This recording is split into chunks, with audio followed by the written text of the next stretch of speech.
Hello అండి అందరికీ. ఈరోజు మంచి రుచికరమైన చికెన్ ఫ్రై చేసుకుందాము. ముందుగా చికెన్‌ని శుభ్రంగా కడిగేసి ఉప్పు, కారం, పసుపు, ధనియాల పొడి, జీలకర్ర పొడి, చికెన్ మసాలా, కొంచెం అల్లం వెల్లుల్లి పేస్టు, నిమ్మరసం కొద్దిగా వేసుకొని చక్కగా కలిపేసి ఒక 10, 15 నిమిషాలు పక్కన పెట్టుకోవాలి.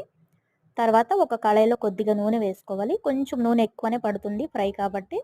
సన్నంగా కట్ చేసుకున్న ఉల్లిపాయ ముక్కలు, కొంచెం కరివేపాకు వేసి ఉల్లిపాయ ముక్కలు బ్రౌన్ కలర్ వచ్చేంత వరకు వేయించుకోవాలి. తర్వాత కలిపి పెట్టుకున్న చికెన్ కూడా వేసేసి అలానే మూత పెట్టేయాలండి. గ్యాస్ సిమ్‌లోనే పెట్టేసి నూనె సెపరేట్ అయ్యేంత వరకు మనం ఫ్రై చేసుకోవాలి. మధ్యలో మూత తీసి ఒకసారి కలుపుకోవాలి.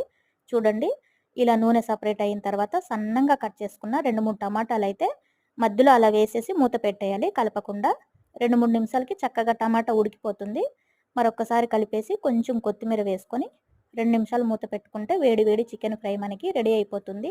ఇది చారన్నంలోకి చాలా బావుంటుంది. Thank you.